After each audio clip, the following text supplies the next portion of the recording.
میں نے بھی پڑھا اخبار والے ساتھ ہی پھینک گیا تھے جس میں ہے کہ یہ نفل پڑھو 27ویں رات کا اول تو لکھا کہ یہی مشہور ہے. پہلے تو یہ بات غلط ہے. ان کو کس نے بتایا کہ وہ 27ویں رات ہے؟ لوگوں نے اپنی طرف سے گڑ لی. اور اس میں یہ بھی لکھا کہ امام ابو حنیفہ رحمۃ اللہ علیہ کہتے ہیں، حالانکہ امام ابو حنیفہ رحمۃ اللہ علیہ کے مسلک کا علم ہوتا تو ڈوب کر مر جاتے. امام صاحب تو کہتے ہیں یہ بھی گرنٹی نہیں پر رمضان میں امام ابو حنیفہ کا پتہ کر دے، وہ تو کہتے ہیں پورے سال میں گھومتی ہیں.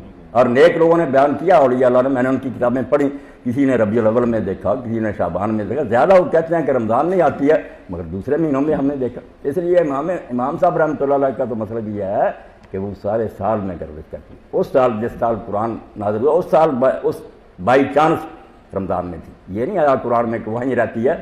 وہ حضرت عبداللہ بن مسعود رضی اللہ عنہ کی روایت کو زیادہ بہتر سمجھ دیکھی، میں یقم الحال اس سے لیلۃ القدر، جو سارا سال تہجد پڑھتا ہے لیلۃ القدر مل جاتی. اس میں یہ وہ رات امام ابو حنیفہ کو بھائی یہ آپ صرف یہ پرچوں پر لکھ لیتے ہیں اور کوئی نفل نہیں اس رات میں. جتنے لکھے نا وہاں کہ یہ پڑھو اس میں یہ بالکل جعلی، جیسے ڈاکٹر صاحب کہہ رہے ہیں کہ ملاوٹ ہوگی، بالکل ملاوٹ. اور اس پر ایک پوری کتاب ہمارے ہندوستان میں بہت بڑے عالم ہوئے، نوجوانی میں فوت ہو گئے 40 سال کی، مگر جو کام اس نے کیا نا حیرت.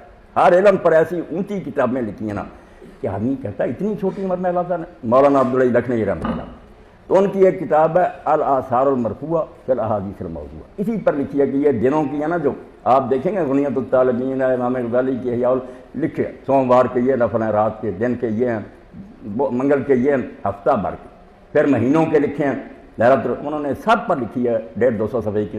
یہ ان میں سے ایک بھی صحیح نہیں، یہ سب جھوٹی باتیں. نہ رسول اللہ نے کیا، انہوں نے یہ بھی سوال اٹھایا کہ اگر کہ یار اتنے بڑے بڑے عالم اور بزرگ جو تھے بے خبر تھے؟ نہیں، انہوں نے کہا لکل فن رجال، ہر فن کے ماہر الگ ہوتے ہیں. کیمسٹری کا عالم الگ ہے، فزکس کا الگ ہے، اسی طرح حدیث کے عالم الگ ہیں.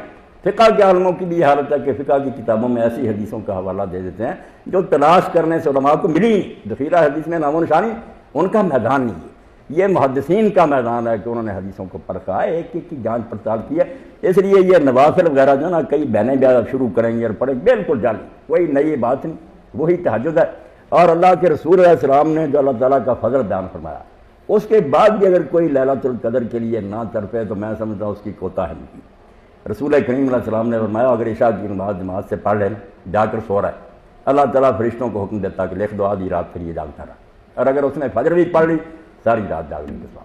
اور اسی لیے حضرت سعید بن مسیب فرماتے تھے جو عشاء جماعت سے پڑھ لے اور فجر پڑھ لے اس کو لیلۃ القدر مل گئی. یہ منیمم ہے، اتنا تو کر لیں آپ، مل جائے گی انشاءاللہ. اور جو اس سے آگے بڑھ سکتے ہیں وہ تہجد کا خیال کریں.